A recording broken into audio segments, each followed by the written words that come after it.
it's 10 years Man, ago. So I it think was I a lot of posted fun. that video on my Facebook page too, and I liked what I saw. It's so cool that you were so open to not just to rock in general, but also the fact that I know Weasel too. And it's funny, I met Weasel because he found out, and I guess he told me he did some research on me. I'm like, huh? He found me, I guess, through me playing with like Yoshida Tatsuya of Ruins, the Japanese Yeah, duo from yeah, yeah. Yoshida is an awesome drummer.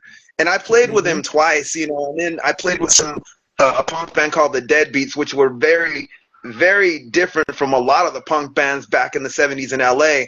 So he was just, yeah, man, I know about you. So we've always kind of kept correspondence, but we've never played with each other. We've known some of the same people.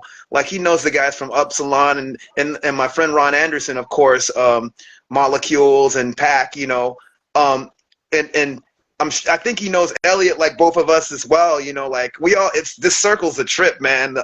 But the thing is, the fact that you not only played rock and roll, it's not the most regular kind of rock and roll. This kind of rock and roll is like extreme. I know how Weasel gets down because I'm into a lot of the same things, and I love the fact that you were just rocking it and killing it with the blast beats and everything. I'm like, wow, that's so cool. But then again, people think that this is so far removed from jazz.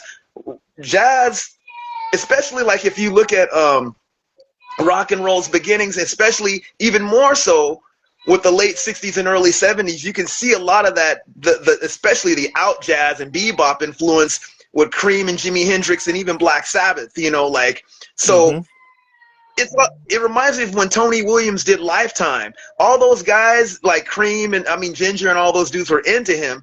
But the thing is, to actually have this guy kind of do what people might call crossover, like it's even more intense because jazz also has rock and roll has its roots in jazz as well. So it's just Hmm. like hearing the not only your the stuff that you're doing with Weasel, but even like there's another group that I heard that you were doing called Sona Gravois. I'm not sure if Oh, like yeah. how to say That's it. a variation of slipstream time travel, a slightly different configuration. Yeah, Wow. different group, but basically it's slipstream time travel. And I picked up the slipstream from watching the Andromeda TV series.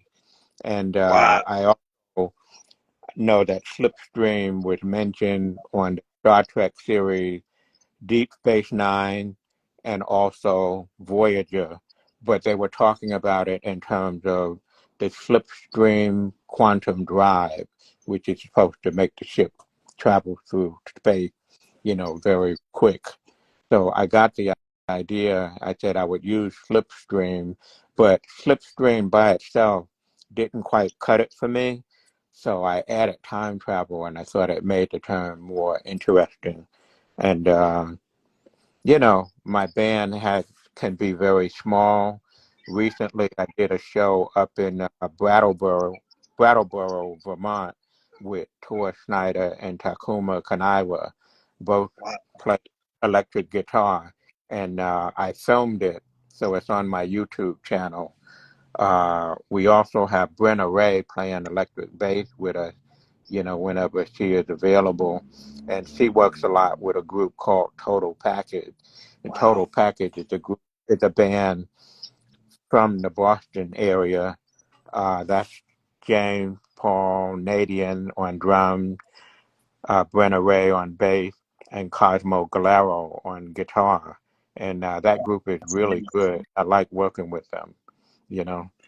Yeah, I Anyway, love it. I have I dig Ayumi. what I heard, man. That was good. Yeah, I have Ayumi Ishido playing tenor saxophone in my band, but she also she works a lot with Daniel Carter, and they're on Wow. 577 Records. So I find it odd that Ayumi is getting recorded, and yet the record label seem not to want to record me and record what we're doing. The business has gotten very crazy, but I don't focus on that. I just focus on the music, and we just keep going. So I'm working with some young musicians, with Gian Perez, and he's had become one of our newest members in Slipstream Time Travel. And we play whenever we can, but lately I've been doing a lot of playing with Gian, and also I did a show with Carolyn Morton playing bass in Gian Perez Trio. Wow. Sometimes we have Michael Gilbert, you know, in the trio. But these configurations have been filmed by me, and they're on my YouTube channel, and you can just watch it and enjoy the performances. The one that I mentioned with Carolyn Morton and Gian, we did a set at a place not far from the Knockdown Center way out in Queens. That one was called The Laundromat. So you can find that real easy on my channel. You'll That's so like that performance. cool, man. I, Yeah. I'm just glad that, like, I like the fact that you're open. What's up, Express? I have to ask this. How did you and Cecil meet? And was the first time you and David S Ware um, played was with Cecil, or did you guys play before him? I Yeah. mean, played together before that. Ware had formed a band in Boston with me and also a piano player by the name of Gene Ashton. And later on, he changed his name to Cooper Moore. So we got together, and Ware and Cooper Moore did the research on finding a rehearsal space, and they stayed on top of it. So they found a place. And back in the day, this is like the 70s, you know, rehearsal spaces were very reasonable in terms of dollars and cents. Nowadays, it's become very, very expensive. You know, I stopped rehearsing my band because it's just too much, you know. But Man, anyway, we got together and started working on our idea. That's all we did. We got together and we would rehearse every day, Monday through Friday. We take the weekend off, and we just worked on our sound. And after a time, we began to do live shows, you know, in coffee houses, on college campuses, or the radio station, or even in some of the local churches that were nearby. Wherever anyone that would have us, we would do a show there. And we developed quite a bit to the point that people that came to see us play talked about us. And wow. eventually, back in the day before you had the internet, it was strictly word of mouth. And eventually, people talking about us, it landed on the ears of Cecil Taylor. So he had heard about us long before we actually met, but we didn't know that. You know, the way I met Cecil is another story. You know, I was actually working a day job because when we were in Boston, we had a meeting and we decided we needed to move to New York to further our career because we had done everything that we could in Boston, other new avenues for us to explore. So we got to go to New York and see how things work out for Man, us. So we came back to New York, and New York is home for me, so that was no problem. Ware was living in New Jersey, so he and Cooper Moore moved to 501 Canal Street, and that's where they resided. And that is so we cool. would rehearse there. You know, they had a storefront, and we would use that as a rehearsal space. But anyway, I was working at a bank. When I finally moved from Boston to New York, I was initially reluctant to move back to the city because I had a girlfriend and I didn't want to leave her. So I was kind of like dragging my feet about the moving. And David would call me up and say, Mark, what's going on? When are you going to come to New York? You know, we got to start. And I said, yeah, I get there. New York is home for me. You know, I get there. But I was really just dragging my feet, stretching out the time so I could stay a bit longer. Yeah. The ladies will do that, I'm sure. Oh, Mark, So, 1 second. Hold on, all right? Something went down. 1 second. Sorry, guys. 1 second. Oh,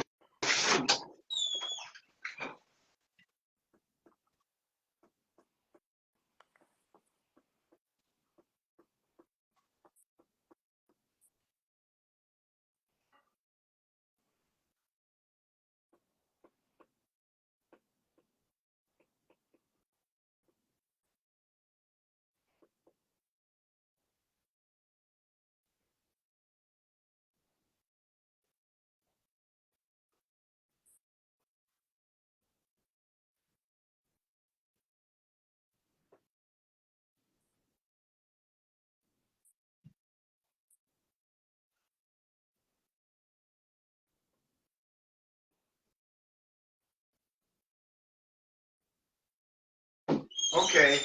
Shoot, can't believe that. Oh my gosh. So sorry about Oh, that. okay. Yeah. But man, that's yeah. What? So did your girlfriend? Did she move with you, or just was like, man? We kind of Boston, and what we decided to do moving forward was she would visit me, or I would visit her, and that's how we resolved that. Eventually, after a period of time when we got tired of traveling back and forth, then she came to New York to live with me. So that's how Mm, that worked. So I was working. I had gotten myself a day job, because I needed to support myself. Because I moved back home and I was living with my mom. And I'm one of those guys, even though I was living with my mom, I consider myself to be very independent. I don't like to be dependent on other people. I said, I'll get a job and I can kind of support myself. So I got a job working at a bank. And the bank I was working at was Manufacturers Hanover Trust. And they had a branch located on the corner of Broadway and Canal and Chambers Street. Now, little did I know at that time, Cecil Taylor was living not far from the bank. He was living on Chambers Street, further over. So I was at my job and I was getting training from my trainer to be a teller. And then I look up and I see this guy walk in. And then I turned away and I said, whoa, wait a minute, what is that? I said, oh my God, that's Cecil Taylor. I said, man, I got to find a way to talk to him. But, I'm going to have to be cool about it because, I can't get there and talk to him because the bank people, they'll just fire my ass. So I said, I'm going to be cool about it. So I kind of kept one eye on Cecil. So Cecil was at the counter filling out the paperwork and whatnot. And then he got online like everybody else. So I was hoping he would come to my window, but he didn't come to my window. He went to one of my coworkers. So I was checking my coworker out, and she didn't seem to know what was going on with the particular transaction. So I excused myself from my trainer, and I said, so and so, I got to talk to so and so for a quick minute. I said, I'll be right back, and she said it was okay. So I went over. That was just a pretext for me to get over there and connect with Cecil. So wow. I went to my coworker and I told her, I said, do you know who this man is? And she didn't say anything. So I repeated it. I said, so and so, do you know who this man is? And she just shook her head. And I said, this is Cecil Taylor. He's a famous jazz musician. And so I turned my attention to Cecil and he watching this exchange and he's grinning and kind of laughing. And I said, Cecil, David Ware has been trying to get in touch with you. Is there any way that he can reach you? So Cecil tore off a piece of paper and he wrote his telephone number down on it and he gave it to me. And you have to understand at that time, David was looking to get Cecil's number. But in New York City, musicians do not like to share much information. Nobody would give him the number, Huh. and I'm sure some guys knew it, but they would just they don't want to see anyone get ahead of them. So that's how it is here in New York. So once I had the number, at the end of my workday, I headed up to 501 Canal Street and I went to see David. He was living on the second floor. So I told David, I said, David, here's Cecil Taylor's number. Here's Cecil's number. Call him. And David, I nearly fell out of his head. He couldn't believe that Cecil's number. It was like me doing a trick like Doug Henning or David Copperfield or something. A rabbit out of a hat or making a just you know you going like WTF, that kind of stuff. got the telephone number, then David began to call Cecil, and Cecil began to invite us to attend live music whenever he went out to catch some music. And at this particular period, Cecil was going to Carnegie Hall quite a bit because George Wayne had set up a jazz series that was happening at the time. So we caught some of those shows. Wow. We knew about that show, the one that Mingus did when he had Rashawn Roland Kirk and all of those other musicians, Yeah. and it was released record. We knew about that concert, but by that point, we had seen so many shows, we decided to pass on it. We said, we're going to skip that one. We're going to take a break. And that was a mistake, but the very next day, we heard the feedback from people that went because everything was by word of mouth, and everyone was saying how good the show was, how great the musicians were, and they played really, really well. So we knew we had missed a good one. But, like I say, it's very tricky when it comes to live music. You're going to win some and you're going to lose some. You're not going to catch every single show where the cats are happening. You're going to catch some and you're going to miss it. It's just the nature of the beast. It's Wow. really tough to catch every single act. I mean, you have to really be out there all the time and be in the right places and to catch the right band. But I don't know anyone who has that kind of luck. No one bats 1,000 on that. So that's how we met Cecil. And then Cecil told us that he was going to start a large ensemble because he was invited to do something at Carnegie Hall by George Wayne. So he asked us if we would be interested. So we told Cecil yes right away. We were very enthusiastic.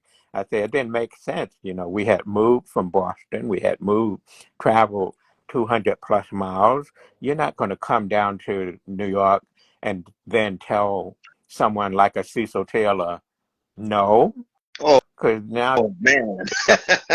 we recognized that it was an opportunity, and we said yes right away. So Cecil made note of that, and when it was time for the rehearsals to begin, the first rehearsal was scheduled to happen someplace on Prince Street. So when I got there was this guy telling people that something had come up and Cecil couldn't make it. So we didn't rehearse that day. He said, your rehearsal's going to happen, and he gave us the location and the date when we had to be there. So the first rehearsal didn't happen, but I did see Charles Tyler there, and Wow. he picked up that I was a very serious musician, very focused, and I didn't really feel like talking because I was in the mood. I was really locked into rehearsing. I just wanted to play, and when we couldn't play, that kind of like messed me up, I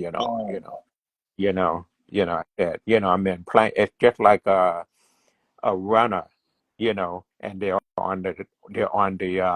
in the starting block and they're ready to run and they're waiting for the gun to go off and the gun doesn't go off, they get very jittery and sometimes they'll do a false start behind that.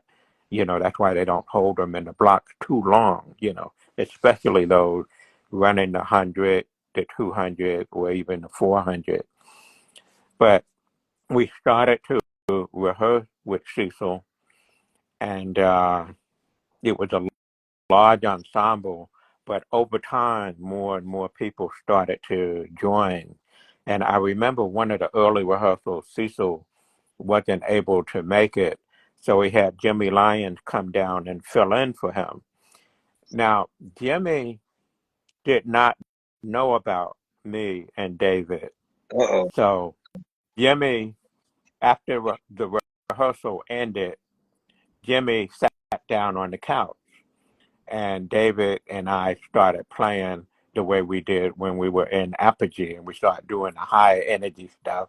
And I was playing really, really loud and crashing the cymbals and doing a lot of rim shots and whatnot, just going crazy on the drums. And Jimmy was digging what we was doing, you know. So after we finished playing, I went over to Jimmy and I started talking to Jimmy. And I found that Jimmy was a very nice guy. He was very down to earth and he was very approachable. Uh, David, for some reason, did not want to talk to Jimmy. And I told David, I said, David, you got to talk to Jimmy. You know, he's a really nice cat, you know? I mean, some of these cats are stuck up and whatnot Yeah, I and can't stand like that. jackasses. But Jimmy's not like that. I said, you really should talk to the cat, you know? So the next day at rehearsal, we're at the very next rehearsal, whenever it was, then I noticed Weir was talking to Jimmy Lyon. So we kept doing those rehearsals, and we were rehearsing about 3 times a week, and the rehearsals were like maybe 2 to 3 hours long. And Cecil would basically give out the note verbally. You would say C, up to C, down to F, up to this note, down to that note, and that's how he did it. He didn't give out sheet music. The guys he had to dictate it, and the guys would write it down. Oh, excuse me. Bless you. Bless you. So anyway, they went through that procedure of writing down the notes, and once they had the notes down, then Cecil would ask them to play, you know, the line so he could hear it. So they would play the line, and Cecil would be listening, and he would say again, and they would repeat the line. The horns would repeat it. He'd say again, and over the years, I've had time to reflect on Cecil's method, and I came to the conclusion that the reason he had them play the lines over so many times is he wanted them to not only learn the line, but to find the correct phrasing as well. Hmm. Because knowledge of how you play any given song or melodic line, that's right, it's contained within the lines themselves. And you have to kind of figure out what's the best way to play it. What I'm trying to say is, I think the lines are meant to be played a certain way, but there's a wide room of interpretations according to the level of the musicianship of the musician. So anyway, they would play the lines over and over, sometimes 10, or later on when I was with the Cecil Taylor unit, I remember him having the horn play the line for as long as like 15 minutes Wow. before they finally got it, because he was looking for a certain thing. And when they finally got the line popping, I was listening. I wasn't playing. I was just listening to them. I said, now they got it. They got it. Cecil's going to stop them, and they're going to move on and start doing more notes. And I was correct. Cecil said, okay. Then he started giving out more notes again. And that whole process would go on for like a good hour or so. And that was just one section of the composition. And the whole day went like that. Because we would rehearse after we did the concert at Carnegie Hall. Well, 2 weeks before we hit, we had a large influx of musicians come in, but it wasn't a problem because a lot of those guys could read, so they picked up on the music very, very quickly. So we did do the Carnegie Hall performance, and the first group that went on, it was a big band, and they were basically doing the music from the 1930s. So you had an audience, the place was packed to hear that. So when those guys finished, and then we went on, and we started playing the line, Cecil Taylor line. We hadn't started to do any of the improvisation. We started playing the atonal lines. The whole room en masse and left. They got but so there was only a couple of people that saw that Cecil Taylor ensemble. A lot of them, they just got up. They just said, "Oh no, we ain't gonna listen to this crap. This is free jazz garbage. I'm getting out of here." It's a trip that you're saying this because a lot of people, especially like a lot of people don't understand. Even Ornette Coleman said it himself. It's a lot more complex. Free jazz, the album was not all improvised. Even when, and I've heard this about Cecil too. Cecil was very methodical about a lot of the stuff that he did. Yeah, I mean, people think that a lot of that stuff was improvised. A lot of it wasn't. I mean, he can play that stuff and even play it again. And it's just like, and it's very complex when you really look at it, and it's just mind boggling just to think like, man, this stuff is actually written out, or I myself put together music, and I'm, as you know, I also improvise as well too. But to have that stuff charted out and written, like I don't really write my stuff out like that. I'll be honest. But it's just thinking about it. It's like, man, how on earth, like when you listen, like for me, I dig Cecil a lot because of his exuberance. But I think what's overshadowed, and we talked about this with Winton and all those dudes, there is a complexity to it that even is more like when we talk about jazz is definitely it's freer than classical, but it still has a lot of the same things as far as an orthodoxy to it. Free jazz is the ultimate manifestation, in my opinion, of bebop, jazz, post bebop. But like still that swing is there, and there's some other, it's just very complex melodically, and just whether you're improvising or not, and I know you understand what I'm yeah, saying, and I feel like I'm not like even worthy to even say this, for you, because you definitely are more, you're a legend with this, with that. Oh my gosh, like you've played this stuff for a long time, and you've played with the legends and all that, and you're a legend yourself.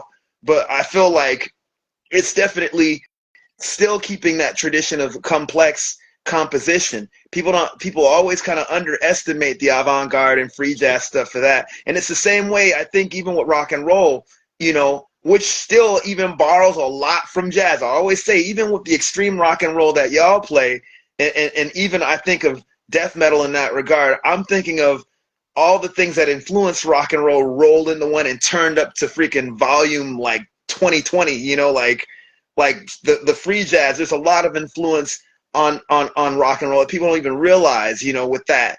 A lot of, especially bop and R&B, and then of course the gospel and blues that preceded that. All of that's rolled into one and just distorted when you talk about even rock and roll. And I feel like even the stuff that you're doing with like Weasel and Mick Barr and all those guys, it's a manifestation of what is in rock and roll already. You know what I'm saying? Like, I'm sorry, I didn't mean to be long-winded. no, that need to hear that.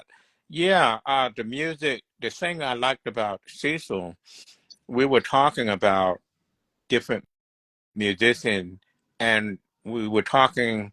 We landed on John Coltrane, and Cecil made the observation. He said he liked Coltrane because he said Coltrane understood form. You know, a lot of these cats, on the horn, I asked Ware about their lack of studies and whatnot, because some cats believe they be free or be freer by not studying their instrument, not studying their scales and chords and all that sort of thing. I think that's a lot of nonsense. And Ware told me, he said, Mark, some of these cats on the horn uh, don't know the difference between a C or a D. And Mm, I started, thought he was cracking a joke. And Ware said, what are you laughing for? I said, that's how, that's what I'm hearing, because Ware was very well studied. I asked wow. Ware his background, and Ware shared that he said, Mark, I've gone through so many of those Italian books, I can't remember them all. So Ware had control in the upper register, the mid range, and the low as well. Wow. You know, He's a fluid player. That guy rips. The first time I heard him, after even the album, and I was like, oh, this is brutal. It's amazing. And you could hear just everything precisely. Like in any, like, Yeah. that's funny you mentioned with the register. I'm like, it's like a ninja star just like cutting without you even feeling it. You know what I'm Well, saying? he spent time with Sonny Rollins because he met him when he was in his early teens, I believe it was. And for years, he was in touch with Sonny Rollins, and Will told me they would get a rehearsal space, and Sonny gave him permission to record the two of them playing in the Wow. room by themselves. And I listened to some of those cassette performances, and you could hardly tell who was who. You couldn't tell the difference between Sonny Rollins, where Sonny Rollins ended, and where David S. Ware began. Ware had mastered Sonny Rollins' sound to a T. Wow. And he's the cat that I know that had that background with a traditional jazz player. Most of these cats that do the free jazz, they don't have that connection with someone, on the level of a Sonny Rollins, you Uh, know? So that was very helpful to him, and that's why Will was so proficient on the horn. You know, I he's saw awesome. one. He's awesome. I saw one cat when I went to see Pharoah Sanders, Bugs, and he had just done the Karma album, and Leon Thomas was there, and Pharoah let this young cat sit in, a young tenor player. I don't remember this guy's name, but he specialized in the low register. And the guy was really clean. He was very proficient. I have not heard another horn player play on tenor in the low Wow. register the way this cat did. He had really, he had like a mastery of that. And that was a nice contrast to what Pharoah was doing, because Pharoah was into the upper register. Yeah, Yeah, another great player, Pharoah Sanders, man. and Oh, now he, all those cats, rest in peace, man. They're oh, when they die, they really deserve a rest with all the crap they go through. Because doing the free jazz is a very hard lifestyle. You have to have a day job or something to support yourself, or unless you come from a family that has a little bit of money, you know, uh, you chances are you're going to have to do something to support yourself. And only the powers that be, they're very picky about whom they become the next so-called stars, or as I like to put it, the media darlings. They give them everything, and they leave the rest of us to fend for ourselves. that's why I love the grassroots, and it's the same thing for me. I look at free jazz the way I look at punk rock. Like a lot of it. By the way, you got a brother. Good to see you, Mark. Yeah, yeah, Glenn Sound. hey, yeah. That's awesome, I've been working with quite a bit. man. Good to That's have you so here. cool. Yes, thanks for coming out, man. Yeah, but a lot of that is grassroots in the way that it's almost like it gives no F's, and pretty DIY, in a lot of ways. It is. I know it's two different traditions, but it's funny. Even when you talk about punk, you look at the earliest of those cats, like those guys from the MC5 and the Stooges listen to people like Sun Ra and like Coltrane. Those are influences on those guys. A lot of people don't realize that. They've said it. And to me, it's just like a lot of free jazz cats, like it's like they are the underdog in that regard. They get a lot of crap from like unfortunately, like a lot of the more quote unquote traditional jazz. And I say quote unquote for a reason, because jazz was the underdog music for a long time. Well, I'll tell you a story about how cats feel about this music.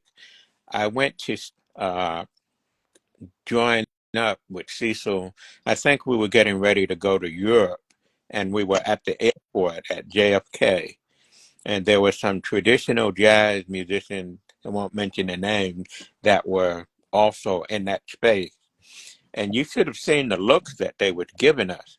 I mean, if things were different, like that you saw in that movie, The Purge, we'd be the first ones to go. They would kill every last one of us. But you know, I get that people may resent things that they don't quite understand, but you can't kill an idea. No, You you only give can't. it that much power. That's never going to work, But I really feel that during that early on, when the free jazz started manifesting, there was a lot of resentment and hatred towards the artists who were doing this kind of music. Paul Flaherty and Chris Corsano did an album some years back called The Hated Music. And that's true. That's very, very true. There was a lot of hate towards this music. And like I say, if the purge was happening now, we'd be one of the first. I wouldn't be here. I would have been gone. People would be You and saying, me both. Because amen.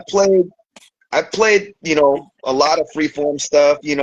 I can't say that I'm, like I feel reluctant to say that I'm, like any like free jazz bass player. I'm no Mingus or anything like that. Like I'm not even studied under, but I've done stuff in that vein, and I'm so blessed to have played with people that are into that, like like and musicians that are even more closer to that, and I would be amongst that too. Plus, yeah, I'm playing stuff influenced by it. Like I have a thing called freecore, which is I was in a band with my father, rest in peace, called Millions of Shaved Heads, all free form, like, but it's punk rock. Of course it had the free jazz influence and no wave or whatever. It was just all made up on the spot.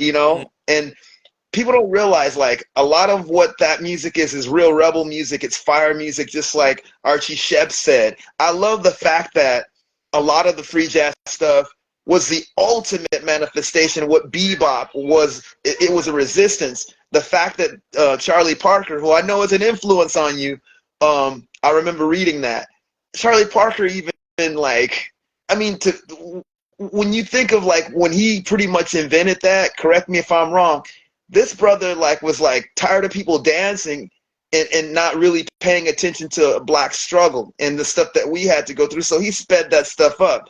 All the other jazz, like, that's when jazz became a listening thing even more so than to dance. You can't. I dance to free jazz. I don't mind it, but a lot of people can't. I think I'm the Yeah, only one that I know that can. yeah, always. I noticed that early on when I got involved with the free jazz, that there are some people that are so moved by the music, they can't help themselves. They just start allowing their body to move however it wants. They start doing some type of unorthodox dance movement. The music, they just get carried away by the music. They're inspired by the sound. So Yeah. I love free jazz. I don't I don't I don't think I will go back into the rock thing per se.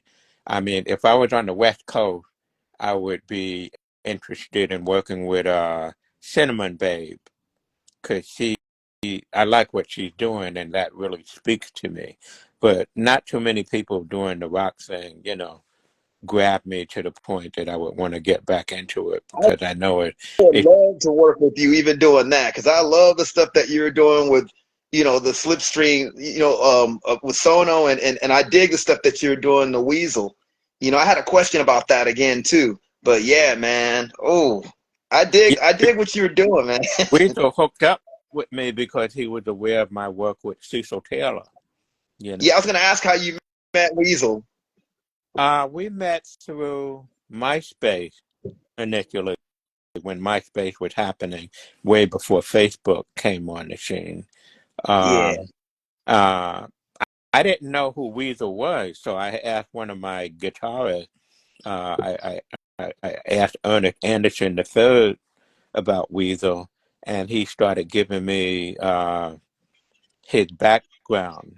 he said he's a big fan of yours, Mark. So then I started to pay attention to him because I didn't know who he was. Because sometimes people start following you, and you're kind of like going, who is this guy? Who is he? And once I got up to speed, then when we finally met, no, we kept doing a lot of exchanges, communication through MySpace.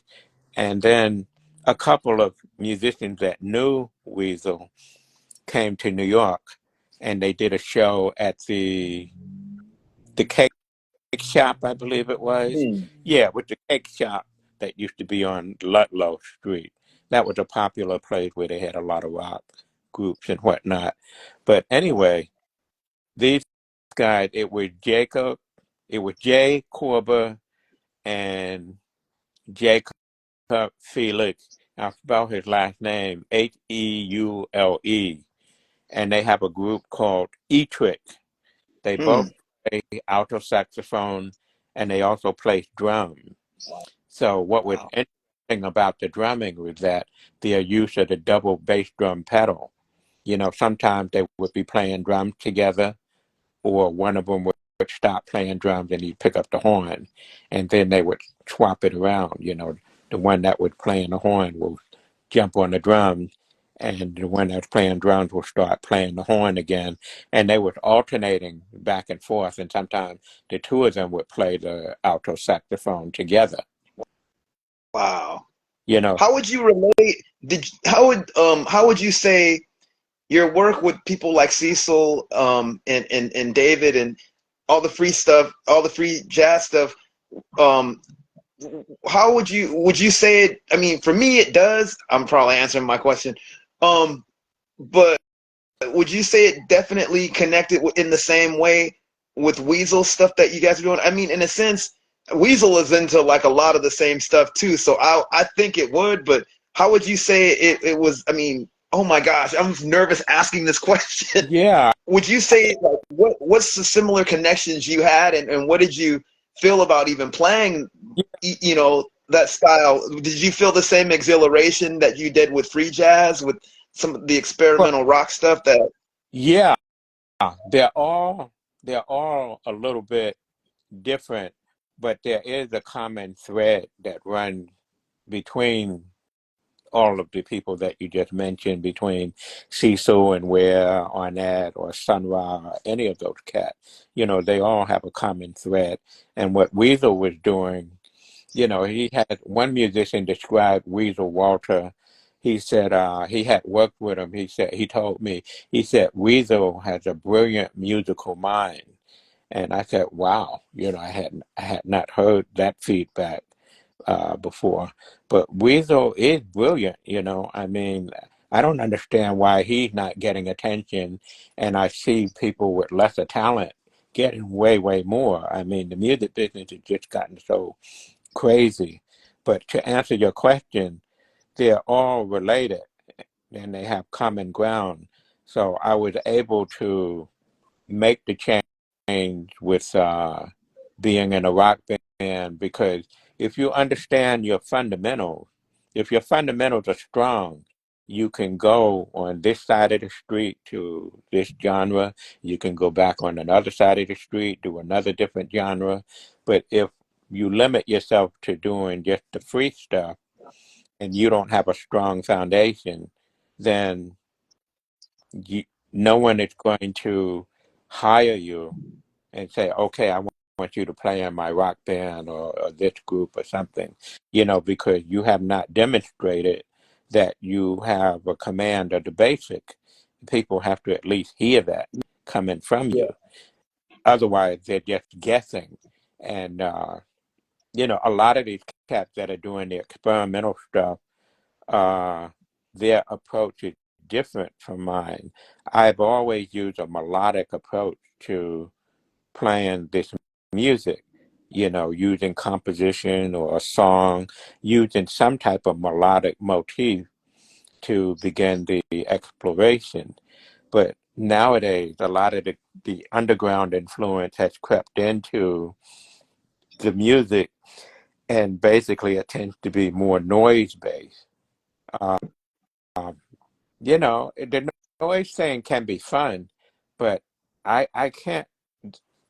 I much prefer a melodic approach because to my ears it sounds the best when you use a melodic approach. I'll give you an example.